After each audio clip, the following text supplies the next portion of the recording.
Tinha apenas 7 anos. Apenas 7 anos. Que 7? Não chegava nem a 5. De repente, umas vozes na rua me gritaram negra. Negra, negra, negra. Por acaso sou negra, me disse? Sim. Que coisa é ser negra? Negra. Eu não sabia a triste realidade que aquilo escondia. Negra. E me senti negra. Negra. Como eles diziam. Negra. E retrocedi. Negra. Como eles queriam. Negra. Eu odiei o meu cabelo, meus lábios grossos. E mirei apenada minha pele tostada e retrocedi. Negra, negra, negra, negra, negra, negra, negra. Passava o tempo, eu sempre amargurada, continuei carregando nas minhas costas a minha pesada carga. E como pesava, alisei meu cabelo, passei pó na cara, e entre as minhas entranhas sempre ressoava a mesma palavra: negra, negra, negra.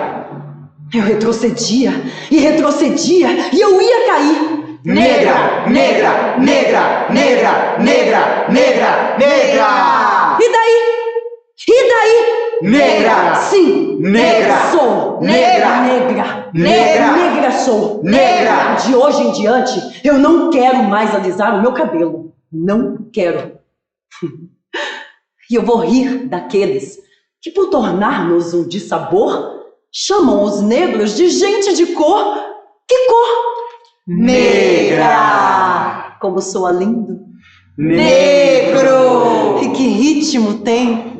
Negro, negro, negro, negro. Negro, negro, negro, negro. Negro, negro, negro, negro. Negro. Eu já compreendi. Já não recuo mais. Avanço segura.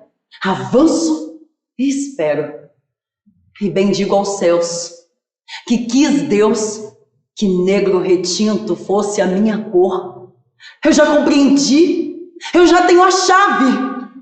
Negro, negro, negro, negro. Negro, negro, negro, negro. Negro, negro, negro, negro. Negro. Negra sou.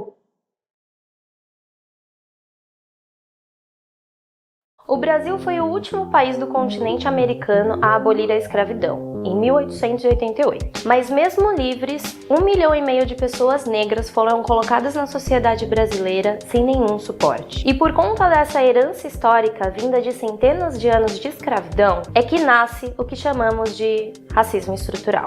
O racismo é uma forma de discriminação que tem raça como alvo, que se manifesta por meio de práticas conscientes ou inconscientes, como um conjunto de hábitos, situações ou falas embutidas em nossos costumes, e que promovem, direta ou indiretamente, o preconceito e a segregação racial. Não dá para saber exatamente quando o racismo começou, mas essas ideias se espalharam entre os séculos XVI e XVII por conta da colonização do continente americano. Os europeus consideravam, em sua visão eurocêntrica, que os povos de origem europeia seriam mais inteligentes e mais capazes de prosperar, enquanto os negros e indígenas eram considerados animais. Até 1888, os negros eram escravizados, e com a abolição, e sem ter para onde ir, começou o estigma de que negros são preguiçosos e não gostam de trabalhar. E nesse momento, a sociedade, os lugares e as oportunidades ainda preservavam um pensamento escravocrata, e calava a voz dos negros. Não foram elaboradas leis que contribuíssem para combater esse abismo social, causado pelas décadas anteriores, inserindo os negros na sociedade. Os parâmetros para a criação de leis seguiam em um pensamento europeu, que defendia brancos, cristãos e homens. Recém-libertos, os escravizados foram morar em locais onde ninguém queria morar, como os morros, formando as favelas, sem emprego, sem moradia digna e sem condições básicas de sobrevivência. E mesmo depois de 130 anos de abolição, ainda é muito difícil para a população negra ascender economicamente no Brasil. E mesmo que ascenda, infelizmente ainda vai ter uma experiência de racismo para contar. Estudos sobre a desigualdade racial mostram que existe um pensamento enraizado de medo do branco ser comparado ao negro, de ter as mesmas profissões que os negros, de frequentarem os mesmos lugares. O preconceito está na estrutura que formou esse pensamento. Outra forma de racismo estrutural muito praticado, mesmo sem intenção ofensiva, são as falas e hábitos de linguagem pejorativos incorporados ao nosso cotidiano. Quando usamos expressões racistas como a palavra denegrir, que nada mais é do que tornar algo negro. Ou quando utilizamos nomenclaturas para negros ou pretos, como as palavras mulato e pessoa de cor. Desde sempre, em todas as pesquisas sociais e demográficas, os autodeclarados pretos ou pardos são maioria nos índices de analfabetismo, de desemprego e têm a menor renda mensal. As estatísticas de cor ou raça produzidas pelo IBGE mostram que, em média, brancos têm maiores salários, sofrem menos com desemprego, são a maioria entre os que frequentam o ensino superior. Isso poderia ser resolvido com a adoção de políticas públicas, que visam reparar aqueles que foram sistematicamente marginalizados e excluídos da sociedade durante tanto tempo, como foi o caso da criação das cotas raciais, que abriram espaço para que a comunidade negra conseguisse ingressar nas universidades. Mas a sociedade brasileira, como um todo, já naturalizou a nossa ausência. Quantas pessoas questionam a falta de negros no legislativo ou no judiciário? Ou porque a maioria dos formandos de curso de medicina não são negros? Mesmo num país de maioria negra. Ou onde estão os altos executivos negros? Isso cai sobre a própria comunidade negra. A gente acaba achando que esses lugares não nos pertencem. De acordo com o Infopem, que colhe informações estatísticas do sistema penitenciário brasileiro desenvolvido pelo Ministério da Justiça. Além da precariedade do sistema prisional, as políticas de encarceramento e aumento de pena se voltam contra a população negra e pobre. Entre os presos, 61,7% são autodeclarados pretos ou pardos. E mesmo depois de tudo isso, ainda tem gente que nega que o racismo ainda existe. Ah, mas se eles se esforçarem, eles vão chegar lá. Como se fosse possível chegar no mesmo lugar e no mesmo horário, saindo com bastante atraso. Ou você acha realmente que as oportunidades dadas aos brancos são as mesmas dadas aos negros? É preciso reconhecer que o racismo existe e ele está enraizado nas estruturas da nossa sociedade. E entender que, como já diria a maravilhosa Angela Davis, numa sociedade racista, não basta apenas não ser racista, tem que ser antirracista. Porque essa luta não é só nossa, dos negros, essa luta é de todos.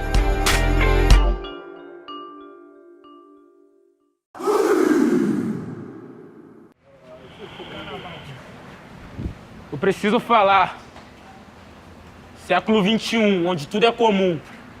Policial que confundiu nego com traficante e matou. Foda-se, era só mais um. Esse é o Brasil e esse aqui é meu povo. Eu aposto 100 mil contigo que amanhã ele confunde de novo. Amanhã, depois e novamente. De 10 traficantes que morrem, 9 é inocente. Mas como ser traficante e inocente ao mesmo tempo na vida? É só dizer que é traficante e pronto, todo mundo acredita. Até eu acredito no que foi dito pelo Supremo Veredito. E ai de mim se não acreditar, talvez não passe nem mais um dia vivo. Mas eu sou traficante também, hein? Representante de Coelho Neto. A minha indole é a leitura e meu fuzil é o papo reto. Século XXI, onde tudo é comum. Onde o rico só escuta aplausos e eu escuto patum. Onde o rico dorme feliz ao mar e suas ondas sucintas. Enquanto meu despertador é uma Glock com pente de 30. Mirada no alto tem sangue no asfalto e uma bela senhora de salto. Novamente a PM confundiu um simples abraço com um grande assalto. Eu tenho pergunta dentro de mim que me segue como sombra. Eu vou abri-la com você, se você puder me responda. Por que o rico pode e a gente não pode? Porque nós usamos Xperia enquanto eles usam iPod? Ou porque ele usa 50 ternos diferentes, eu tô sempre com o mesmo short? Por que o rico é informante e o pobre é X9? Por que o rico é portador de arma e o pobre é marginal com revólver? Por que o rico recebe carinho e o pobre recebe sacode? O rico me vê do outro lado dessa telinha. A minha casa inteira, na dele, não dá a cozinha, mas ele vai dizer que eu sou maluco, que eu não sei nem do que eu tô falando. Mas o que ele tem me ver na TV é meu verdadeiro cotidiano. Pessoas sendo mortas, metrô e trem lotado, busão quase sem porta, cadê o ar-condicionado? Isso é século XXI, rapá, e que a maldade não evolua. Senão daqui a pouco vão dizer nos jornais, pessoas negras são proibidas na rua. Cabelo duro é pecado, beiço de mula é pecado, branco é bonito ser gay, mas preto é feio ser viado. Escravidão acabou? Quem te enganou na resposta? Se acabou porque eu sinto a dor de chicote nas costas. Dói, o suor bate e arde. Vocês podem me chamar de tudo, só não podem me chamar de covarde. Meu cabelo é duro e meu beiço é grande, mas eu me amarro. E cada rima constante vale bem mais que o seu carro. Porque o seu carro no fumê só serve pra quem tá vivo. Mas o caráter e o saber, se eu morrer, eu levo comigo.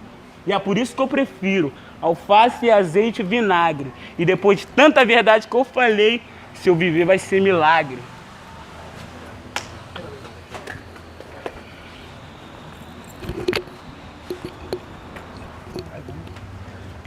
Vou fazer um orçamento pra você. Vou pôr no papel. O século desespera é aquelas almas que espera caixia. Quer ver? São poucas mulheres pra muita bi por moda. Ou muita moda pra mulher de barrete, então corta, volta. Tira o desespero do bolso e joga pra alto que te incomoda. ZN, sem desenrolo, não geme. Os homens sem creme por cabelo, a mina sem cabelo por creme. Desliga e treme. E bota o Nike na pista. Só não tropeça no desejo de se achar o conquista. Cuidado de nós, doutor. Mas é o filho mal criado, que cria bem filho dos outros e torce pra enguiçar o blindado, o abreviado. Os caras tentam, mas não pode. Mas sacode o sistema, então quem quer que se acomode, sem cortesia. Bate lanche a meio-dia, tem uma semana no marketing que só posta patifaria, sem cortesia. Vai ficar a Zona Norte. Com transporte irregular, o segredo é procurar os calotes. Tu quer sucesso? Então enche o cu de Amistel. Vai embora com a doendo, senta e posta carrossel e escoxa pira. Tem uns caras que só tem pose. RAP não é pochete, sai da fralda, tu tem 12, é zero lactose. Deixa em casa que ele se morde. Enche o cu de porra no tubo e joga um na celulose. Século doidão. Onde o G bateu o Moto G. Abastece só teu copo sem te esperar acontecer, escuta aí. Ou então tenta me acompanhar. No vira-vira das ideias virou tudo. Deixa eu abafar, pega a tua fé. E não esquece de acreditar. Discerne o bem e o mal, que o planalto vai balançar e já balançou. Os poetas tá só chegando, abandonados pelo Estado. É a caneta que tá ajudando, eu tô adorando esse século do desespero. O cara pensa de mão no banho, roupa no banheiro, buscar dinheiro, bate no peito brasileiro, vejo desordem e putaria, depois nep no banheiro, toma agulha no palheiro, achar um conceito de amor. E quando acha que é, putz, fudeu. 30 desenrolou, pra cada rua, 10 autor, pra cada asfalto, uma autor na pista, pra cada creta, escaramal e o givo quer ser conquista. Profundidade? Nós tem de sobra, nota aí. Saí de tá na cena e sem medo pra me cobrir. Valeu, meu pai, valeu, meu bom, valeu, senhor, que a cada pista psicografada nessa afeto pro amor, senhor. Nós se iludiu, nós se afogou, nós tropeçou e atropelou com a porra do Mike na mão. Meditou e rezou. Dedo na cara dos ingratos, que nós vê a fato. Não abraça os papos tortos, senão eu mesmo te mato. Poxa, apagou. Aí tu se matou. Passou a faca no pescoço dos filhos dos teus amor. Poxa, apagou. Aí tu se matou. Revivou aqui na ZN, abriu o mar de colorificou, falsificou. Aí tu se tocou que depois dessa letra aqui só se ilude e ator. E os teus amor? Botar no dedo cada um. Junto com as inimizades que depois se aproximou, sobrou um. E nós até se arrepiou. Elas querem um vagabundo, mas nunca se aproximou. Zona Norte. Cada passo é um tenta-sorte. Cada verso é uma esperança. Ficou parada é um bote. Zona Norte. Cada pista é três contramão. Cada choro uma mãe. Só ela ficou no chão. Contigo. Sou Said.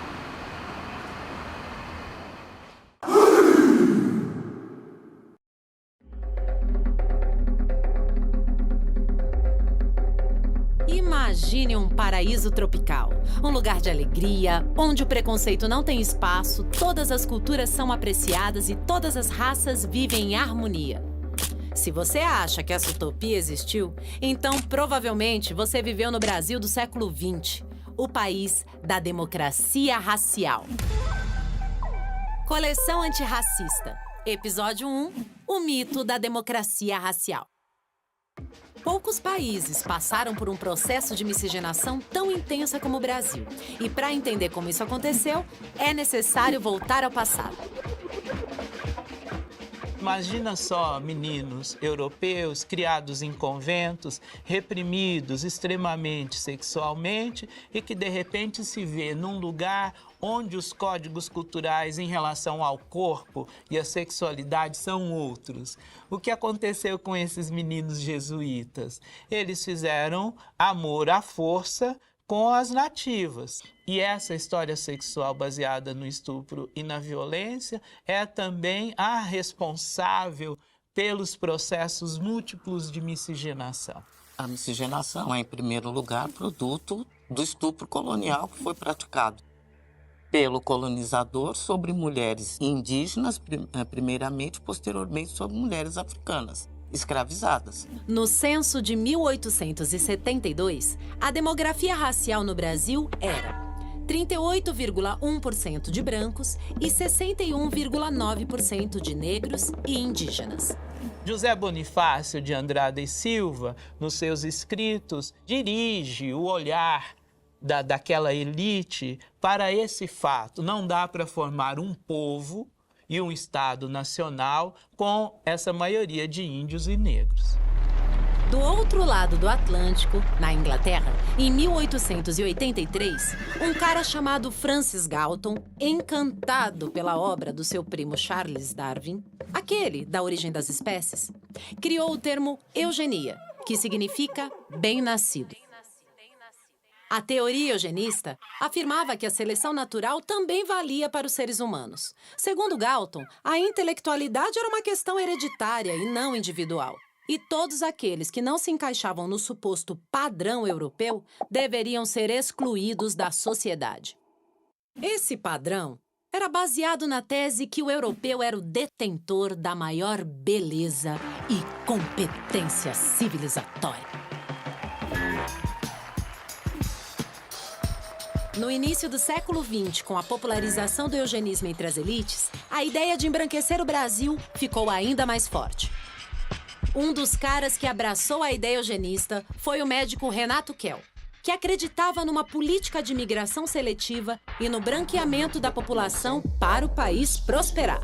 É a solução que as elites brasileiras dão para a questão de que país vamos forjar no pós-abolição. E esse país precisa mudar o estoque racial presente aqui. E isso se faz abrindo o país para a imigração europeia para clarear. O governo brasileiro promove e patrocina a vinda massiva de imigrantes europeus durante o final do século XIX e começo do século XX.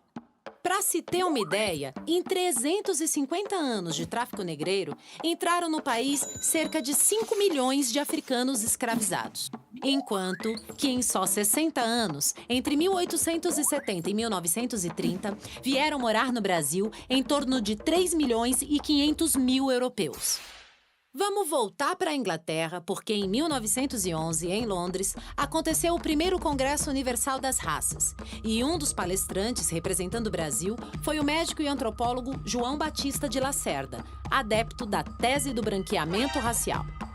E o Dr. Lacerda discursou no Congresso afirmando que a população mista do Brasil deverá ter, no intervalo de um século, um aspecto bem diferente do atual. As correntes de imigração europeia aumentando a cada dia mais o elemento branco desta população acabarão, depois de certo tempo, por sufocar os elementos nos quais poderiam persistir ainda alguns traços do negro. Um dos maiores símbolos deste período é a pintura A Redenção de Can, do pintor eugenista espanhol Modesto Brocos, feita em 1895. A ideia por trás da obra era de reverter a suposta maldição bíblica de ser negro através da miscigenação. Na tela, uma senhora com as mãos erguidas agradece aos céus pela brancura do seu neto, que está no colo de sua filha já miscigenada, enquanto um homem branco, pai da criança, observa a cena com ar de superioridade.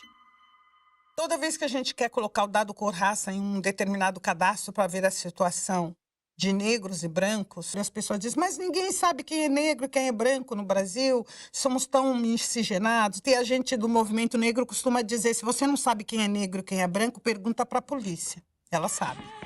Pois bem, o projeto de branqueamento através da imigração e miscigenação não obteve o êxito esperado. E na década de 30, com o fim da Primeira República e a ascensão da ditadura Vargas, emerge uma forte onda de nacionalismo que redefine a história do Brasil e do seu povo. É nessa perspectiva que Gilberto Freire, não vai confundir com Paulo Freire, hein? Publica, em 1933, o livro Casa Grande e Senzala, que apresenta uma nova forma de pensar o paradigma racial no Brasil. Diferente do pensamento eugenista, Freire, em sua obra, elabora a ideia de um povo miscigenado e dá importância aos negros e indígenas na formação social e cultural do país. Ao mesmo tempo, reconta a história do período escravocrata, criando no imaginário popular a ideia de uma escravidão mais branda.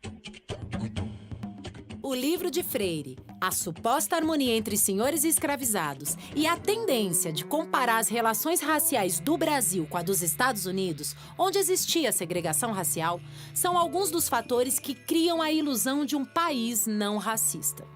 E assim, o Brasil entra na era da democracia racial.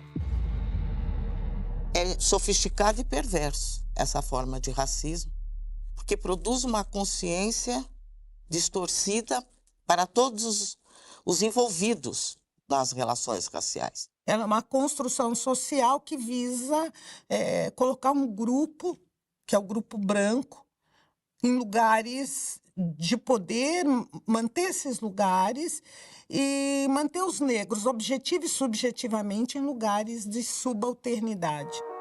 A ideia de um país onde todas as raças viviam em harmonia foi amplamente difundida pelo Estado brasileiro, encantando estrangeiros que viam no Brasil um modelo de nação. Como podemos ver nesse registro dos anos 30 do filme americano Rio de Janeiro, City of Splendor. As in most countries of South America, the color of one's skin does not always determine one's social standing. As a matter of fact, the racial color line seems to be so thinly drawn that it has become a haven of toleration for all races. Além de invisibilizar as questões raciais, a falsa democracia racial gerou dificuldades no processo de construção da identidade do negro, como mostrou o censo de 1976, em que foram coletadas 136 cores diferentes autodeclaradas pela população.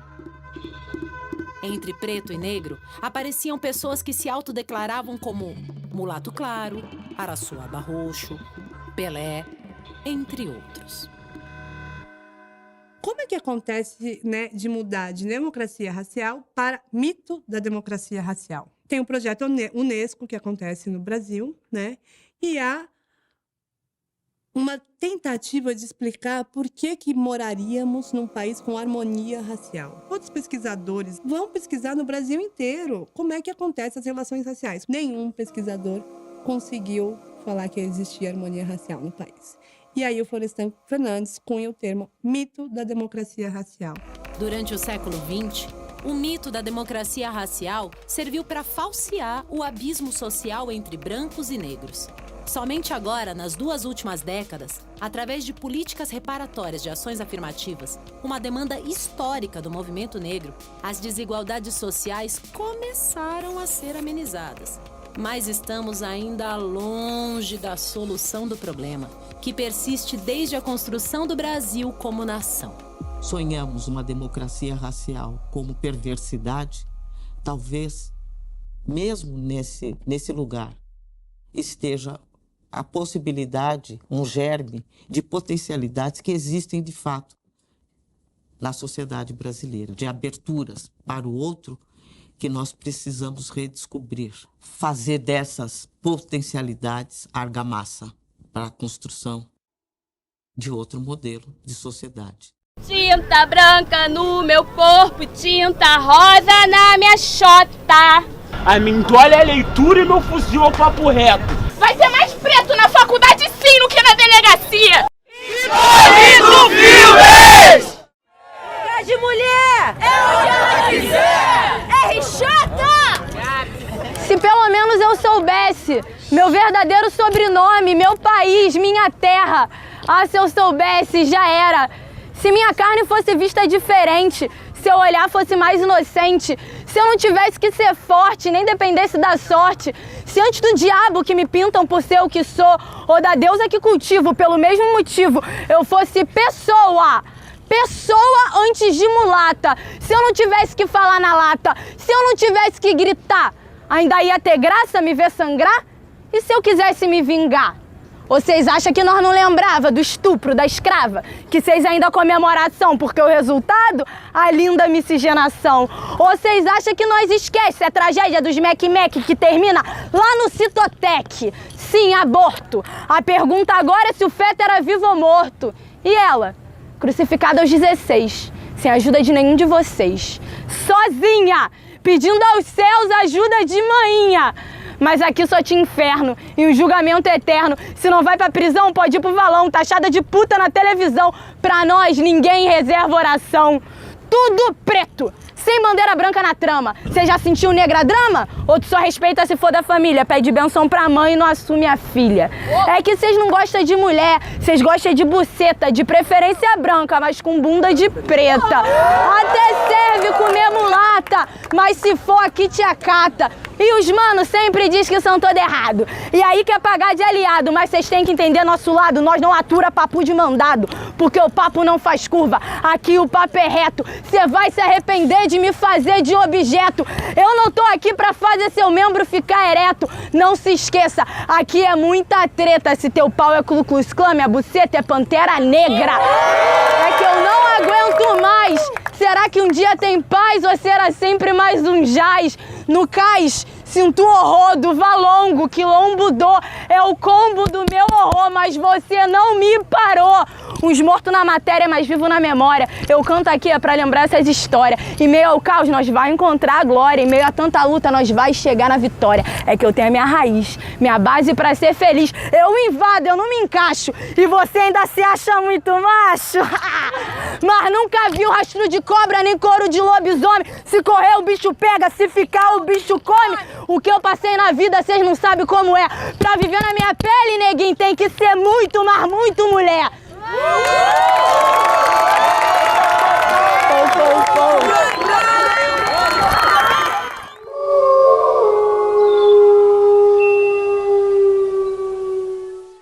Estamos conectadas por fios invisíveis.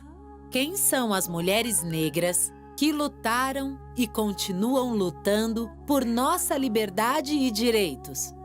Ao longo dos séculos, elas têm sido caladas e invisibilizadas na história. Mas você sabe o porquê? Coleção Antirracista, episódio 6. Mulheres Negras. Você já se sentiu não representada? Isso acontece o tempo todo com as mulheres negras. Apagar a história das mulheres é uma das estratégias do patriarcado. Um sistema milenar de dominação dos homens sobre as mulheres. Representado no Ocidente pela figura do homem branco, hétero e cisgênero, o patriarcado exerce seu poder por meio de instituições como a família, a religião, a escola e a lei. Por isso, é tão importante revisitar o passado. Eu penso que a memória, mais do que resistência, ela nos ajuda a produzir lugares de existência. Lugares para que a gente seja quem a gente é. Zacimba Gaba é uma princesa da nação cabinda, grande líder na luta contra a escravidão no século XVII.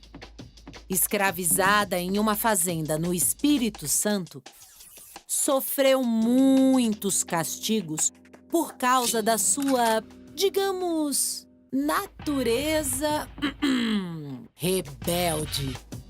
Na Casa Grande, Zacimba foi violentada pelo senhor de engenho. O estupro das mulheres africanas era o padrão no Brasil colônia. E até hoje, fazer a mulher um objeto sexual é uma forma de opressão. De acordo com o Anuário Brasileiro de Violência Pública, a cada 8 minutos, uma mulher é estuprada.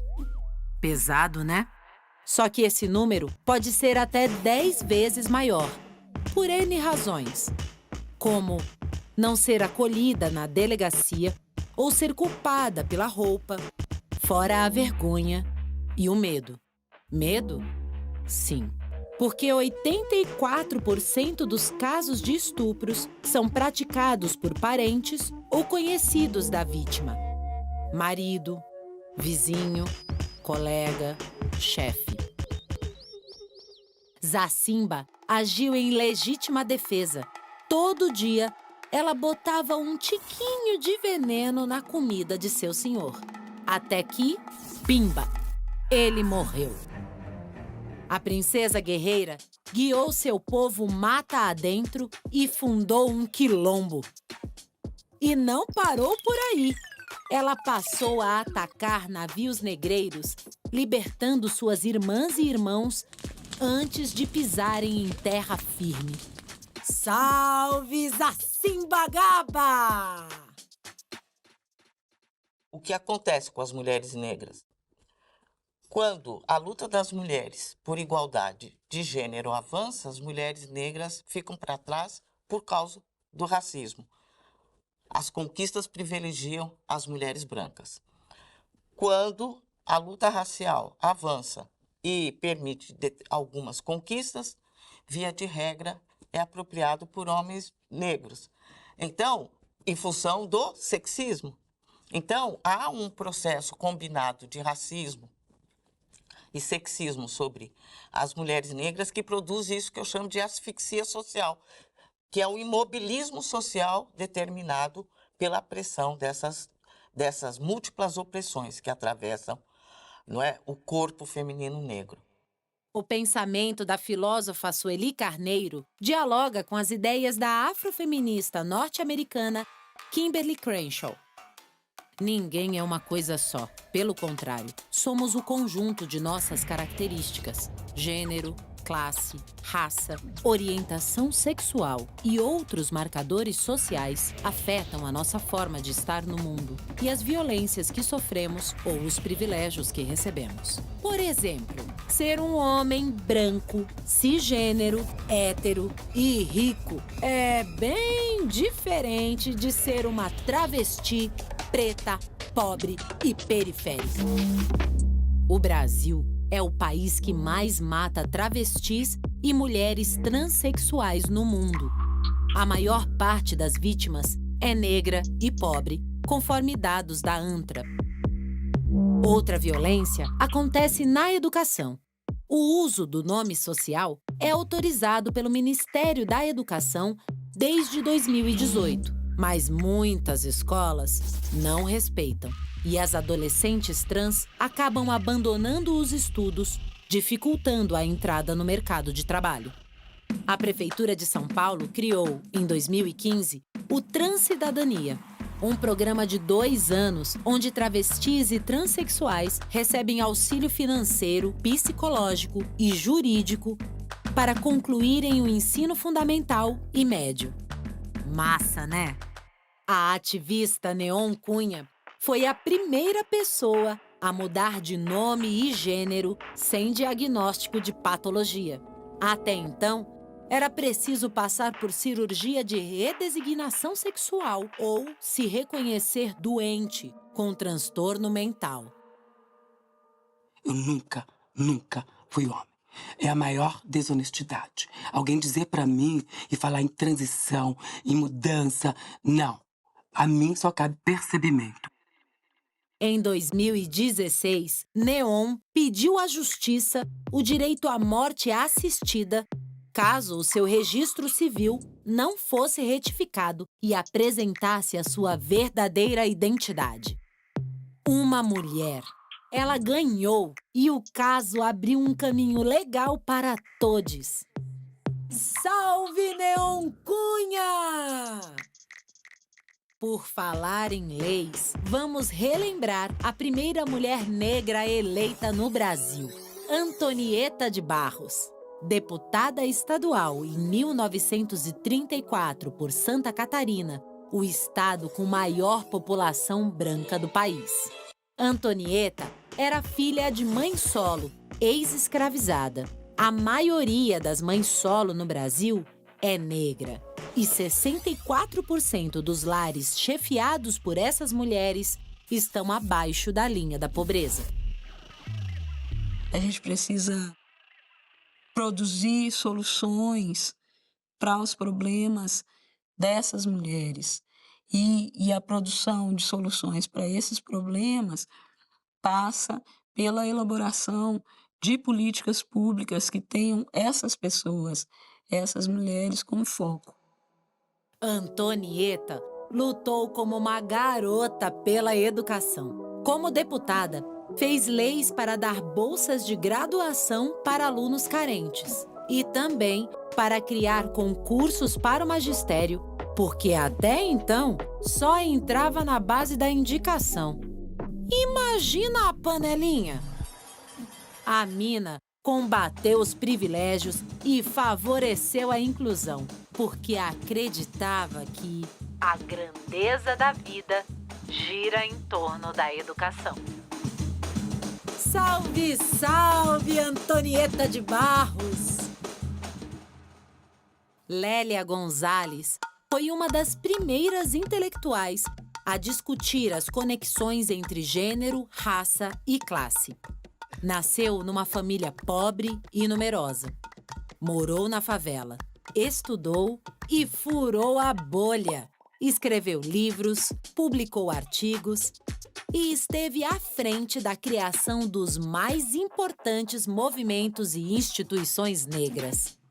É uma referência no mundo inteiro. Salve, Lélia Gonzalez! A luta feminina é um termo muito usado hoje. E você já percebeu que onde há uma mulher preta, tem luta.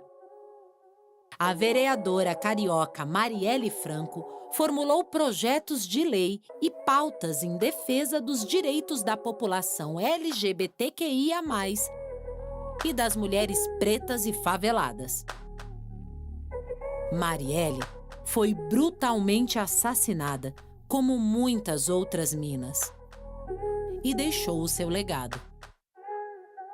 Salve Marielle Franco! Dados da segurança pública mostram que a cada 3 mulheres mortas no Brasil, 2 são negras.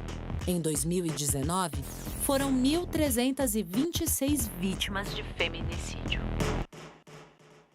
Nós queremos ter direitos e oportunidades iguais nessa sociedade. Nós queremos ter direito à nossa dignidade humana. Nós temos o direito a uma vida sem violência e nós temos direito ao bem viver, como diz a Marcha das Mulheres Negras.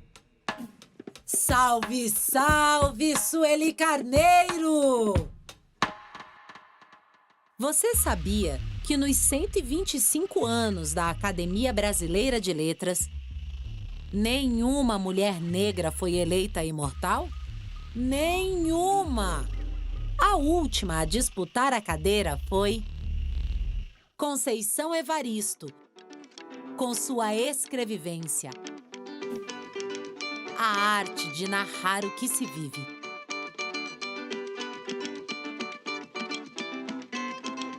Salve Conceição Evaristo!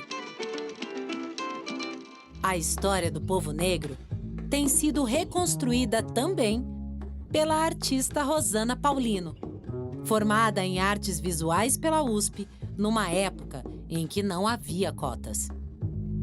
Tem uma visão um pouco quase homeopática mesmo, do semelhante cura semelhante.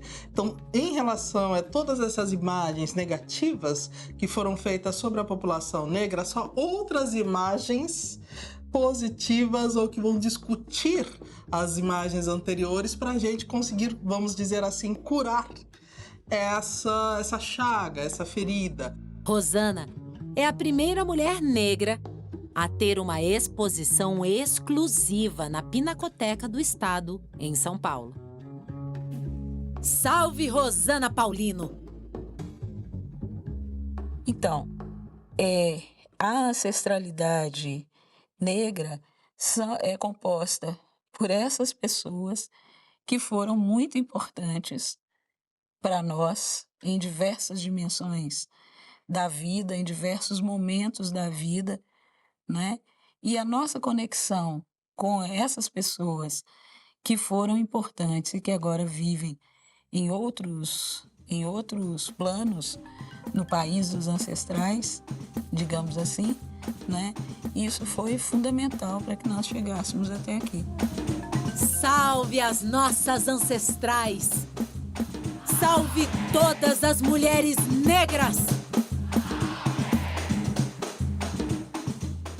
cada esquina, tenho medo de virar, pois na última que virei, eles tentaram me matar. Disse que não me amava, não me via na TV, que eu era muito trave, só queria me comer. Levantou a mão, bateu, o ferro logo puxou, 2 tiros foi disparado, pá, pá, mais uma trava que ele matou. A polícia inocenta, quem arranca coração. Travesti não tá segura nem na igreja, nem no busão. É por isso que eu falo, só enxergo a maldade.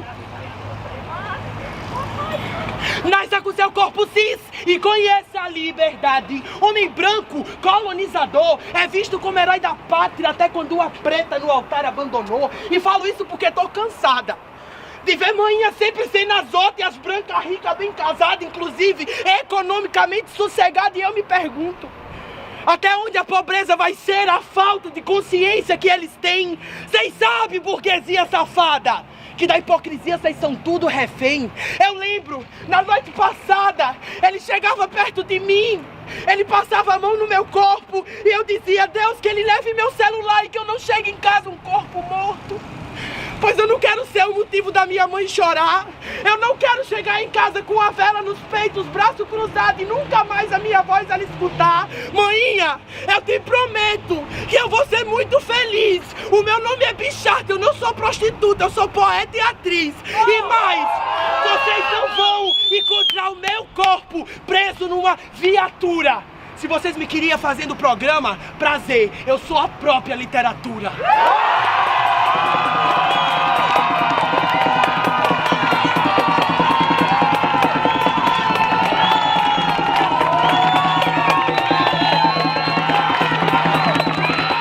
Eu tenho um problema.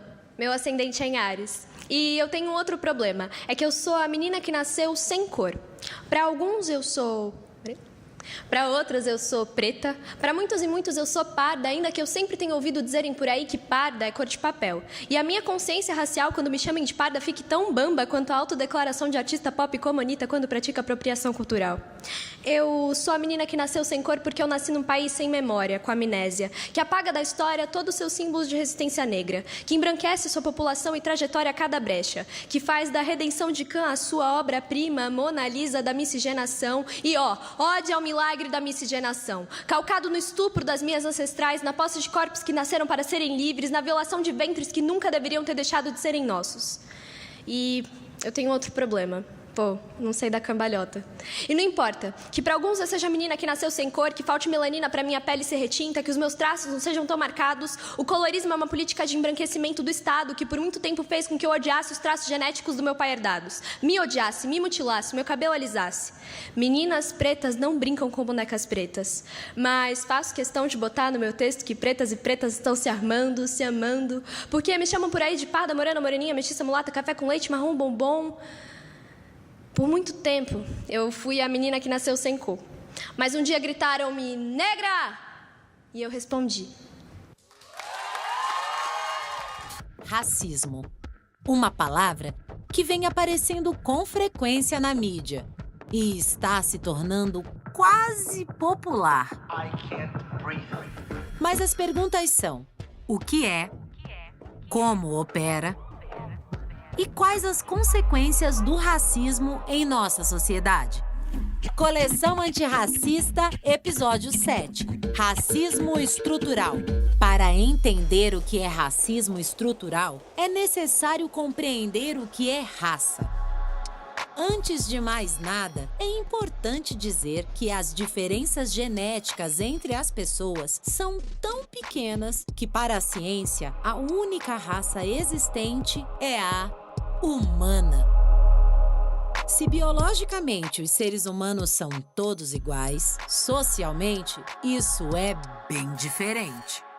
O conceito de raça foi construído ao longo da história e ganhou significados diferentes com o passar dos séculos.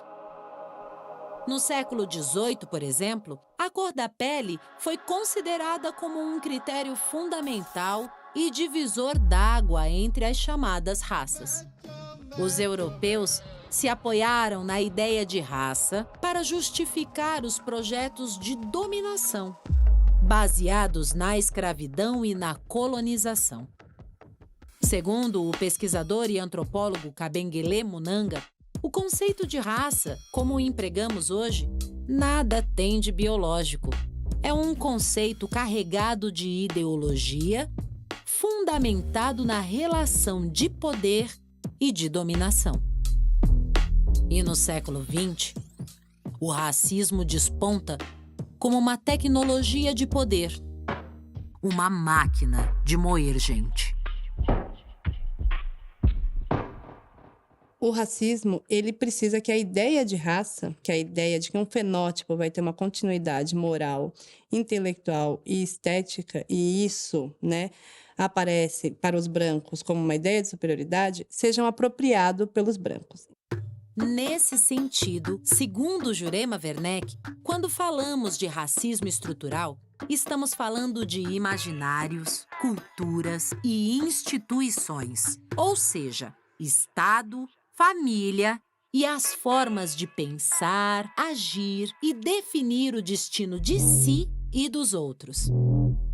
Assim, se formam as estruturas de poder e a ordem social estabelecida, perpetuando a desigualdade dos grupos raciais.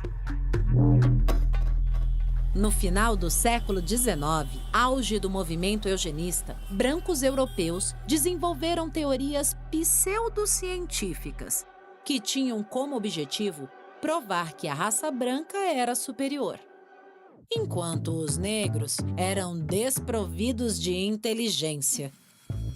Mesmo sendo provado que não há relação entre os genes da pigmentação com as do intelecto, historicamente, a falsa ideia da inferioridade das pessoas negras foi reforçada. Milton Santos, por exemplo, teve que lutar contra o racismo para se tornar professor da USP. Na sua terceira tentativa, a universidade, que já não tinha mais como rejeitar a sua capacidade intelectual, apelou para um suposto problema de saúde mental, reprovando-o no exame de sanidade e capacidade física. E Milton Santos, um dos mais importantes geógrafos do mundo, só foi admitido na USP por meio de recurso administrativo e o auxílio de amigos. No Brasil do século XX, a falta de investimento do governo em educação deteriorou o ensino público e aumentou ainda mais as desigualdades entre brancos e negros. Se a gente falar da juventude, por exemplo, a necessidade de trabalhar desde cedo aumenta ainda mais as chances de evasão escolar. Segundo dados do PNAD, dos 10 milhões de jovens que abandonaram a escola em 2019, 71,7% eram negros. Assim, configura-se um projeto de exclusão que vem minando as possibilidades de inserção da população negra no mercado de trabalho, impedindo a sua ascensão social e a ocupação de cargos de poder. O projeto foi extremamente bem sucedido, diga-se de passagem, em menos de um século. Todos os principais postos de poder, mando, respeitabilidade, credibilidade e de maior rentabilidade estão apropriados por descendentes dos europeus.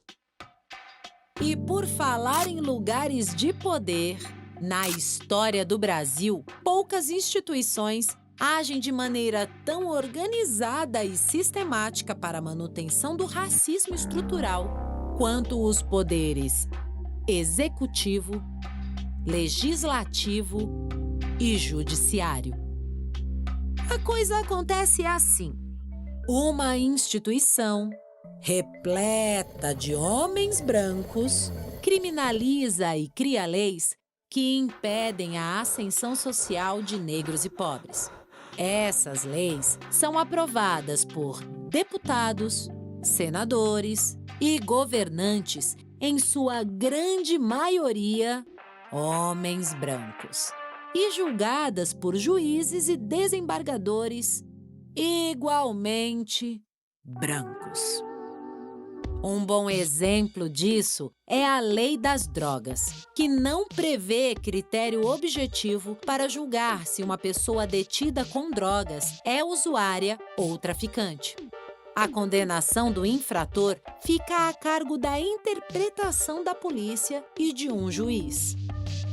Resultado: encarceramento em massa de negros. Das centenas de milhares de presos em 2019, mais de 66% são negros. Ou seja, a cada 3 pessoas detidas, 2 são negras. Dá para acreditar? E você está se perguntando: como mudar isso? Bem, precisamos investir em mudanças estruturais, em políticas públicas reparatórias, principalmente na educação e no trabalho. Além disso, precisa haver maior diversidade racial e de gênero em cargos de gestão e alternância de poder. Pessoas negras devem estar em espaços de decisão. Hoje, somente 12,8% dos magistrados do país são negros, mesmo com uma política de cotas para ingresso na carreira desde 2015. Segundo o CNJ, nesse ritmo, só em 2059 teremos um número equivalente de juízes e desembargadores negros. Já na política, nas últimas eleições, houve um aumento das candidaturas negras, em especial de mulheres e LGBTQIA+. Apesar disso, somente 17,8% dos parlamentares eleitos em 2018 para o Congresso Nacional são negros. Essa estrutura, ela permanece, ela se mantém e ela se atualiza à medida que as pessoas negras saem dos lugares de subalternidade aos quais elas foram destinadas pelo racismo. Mas voltando para as leis, muitas não funcionariam sem a existência de um braço armado. E no Brasil, não há outra instituição que cumpra tão bem o seu papel na manutenção do racismo quanto as forças de segurança pública. Criada em 1808 com a chegada de Dom João VI, com a principal missão de capturar escravizados fugidos, a polícia brasileira é ainda hoje marcada por uma herança escravocrata, autoritária e violenta. Logo após a abolição, que nada garantiu às pessoas negras, a Primeira República criou leis que discriminavam a população afro-brasileira. E a polícia sempre ao lado do poder branco. E o que nós fizemos com os escravos? Jogamos na rua. E aí começava a ter o tipo penal dos vadiagem. Então já começa aí essa construção de você ligar o bandido ao negro. Em 1899, o Decreto 3.475 negava o direito à fiança a réus acusados de vadiagem ou sem domicílio. Mas não é só isso. Autorizava as invasões das forças de segurança pública em regiões de maioria negra, sem mandado judicial. Ao longo da história do país, leis punitivas e a brutalidade das forças do Estado deflagraram uma guerra silenciosa contra a população negra e pobre. Para se ter uma ideia, em 2020, 78,9% das vítimas mortas pela polícia são jovens negros. Em 2015, o Senado Federal instaurou a CPI dos jovens assassinados.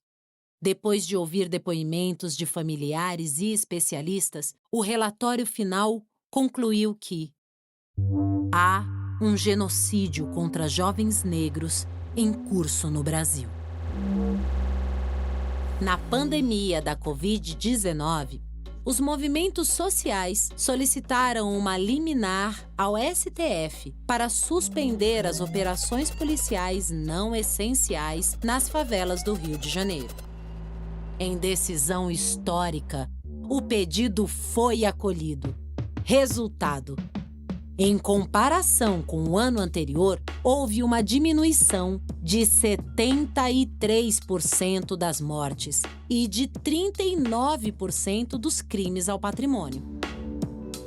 Provando que as operações da polícia nas periferias mais causam violência e medo do que geram segurança. Por isso, o racismo estrutural precisa ser firmemente combatido e superado. Nós dizemos que o racismo é uma questão estrutural na sociedade brasileira. O dano para a sociedade é real. E isso tem que comprometer as melhores consciências que o país tiver. A questão racial sempre coloca em discussão que país nós queremos.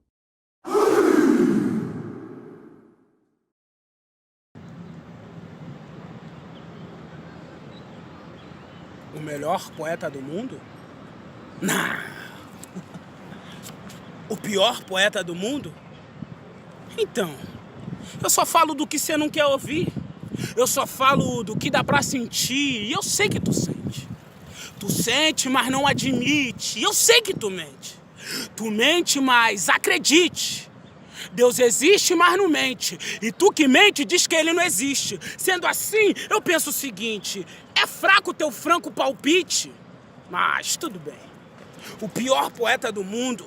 Afinal, comentaram e falaram que eu adoro um Deus branco. Deus branco? Espera um segundo.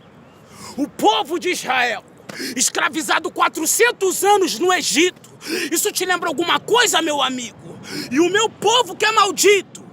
Jesus veio de um povo que outro povo escravizou. Coincidentemente, isso lembra o que nós passou. Você já viu escravizar em branco? Quem te garante que a cor preta não era a cor de Adão? Vai ver, Sansão era um negão com os dread tocando no chão. Eu vi Davi rodar uma pedra igual nós roda um peão. Moisés rasgar uma vermelho como eu rasgo tua ilusão. Pode alguma coisa boa vir de Nazaré? Se Jesus fosse um playboy, todo mundo botava fé, mas não é. Através de um profeta, Deus te afeta e te exorta. A Bíblia não cita cor, porque pro amor a cor não importa. Se é branco ou preto, preto ou branco, pronto, não me interessa. No céu não entra preto nem branco, só santo. Eu tô com pressa. Caô, rapaziada. Caô. O nego olha assim e deve falar que esse é meu... Eu sei que Jesus é branco. Tá maluco? Isso aqui é só pra lacrar e tal. Inclusive, nada de Nazaré. Quem nasceu em Nazaré, Galileia, nasceu aqui na Europa, Inglaterra. Inclusive, passou aqui agora de Ferrari, cabelão jogado ao vento, olhos azul, cabelo loiro, carinha de anjo.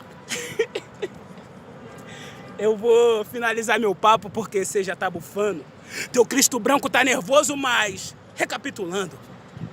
Jesus veio de um povo escravizado, mas é branco. Andava com o pé no barro e prefere quem tem tamanco. Na verdade, ele nem existe. Que argumento imundo. Mano, se Jesus é um branco no céu, eu sou o pior poeta do mundo.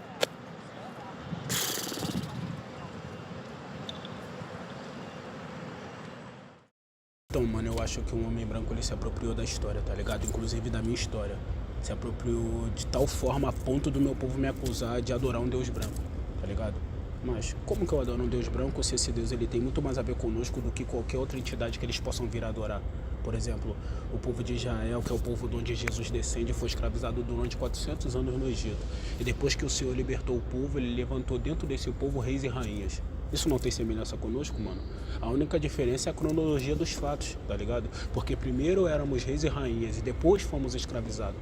Todo mundo concorda que Jesus morreu de tanto ser açoitado, de tanto chicote. Eu conheço um povo que morreu de tanto chicote, mano, e não foi o povo branco, tá ligado, mano? Certa feita, Natanael, ele pergunta, pode alguma coisa boa vir de Nazaré, julgando Jesus pelo lugar da onde ele vinha, tá ligado, mano? Eu sei quem é julgado por conta de onde vem, tá ligado? Se eu substituir Nazaré por Maré, funciona da mesma forma, tá ligado? Pode alguma coisa boa vir da Maré, pode alguma coisa boa vir lá do Complexo do Alemão, pode alguma coisa boa vir lá do Morro da Pedreira, tá ligado, mano? E eles sempre, quando vão retratar a história, sobretudo as histórias bíblicas, ele retrata o povo israelita como um povo branco, tá ligado, mano? Só que quando eles vão retratar os egípcios, também é um povo branco. E na história, os egípcios escravizaram os israelitas. Só que é muito louco, mano, branco escravizar branco. Eu nunca vi isso, tá ligado? Ninguém escraviza seu semelhante, tá ligado? Então eles precisam decidir quem eles são na história, porque isso é uma tremenda contradição. Eu só escravizo aquele que é diferente, tá ligado? Tanto em aspectos físicos como cultural. Só que quando eles retratam a história, eles são tanto os escravizados como os escravocratas, tá ligado? Tipo, eu sei na minha história quem eles são, tá ligado? Eu, na verdade, acredito que Deus, ele não pode ser definido no que diz respeito à cor. Na verdade, no que diz respeito a nada, porque Deus é espírito. Mas, humanamente falando, ele tem muito mais a ver comigo do que com qualquer outra pessoa por aí, tá ligado, mano? Tipo, descendente de escravizados, tá ligado? Que é perseguido por ser o que é, por falar a verdade, tá ligado? Que sofre preconceito por causa de onde vem, tá ligado? Que morre sendo inocente, tá ligado? Mano, se eu adoro um Deus branco, eu de fato sou o pior poeta do mundo.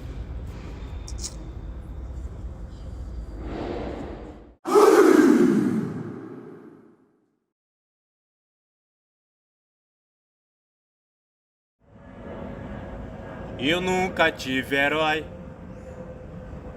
e o caveirão só plantava as 6. Eu amo a minha mãe, logo me teve com seus 16. Ela enfrentava os foliões, as madrugadas e suas missões. Já não ficava em choque e não teve a sorte de ser uma burguês. E sempre foi fatal, perdi a conta de quantas foram assim. Brinquei no meu quintal, mas fui chamado de bandido, enfim. E você não sobe o morro para protestar, enquanto as mães seguem a chorar, quando a justiça vai olhar pra mim.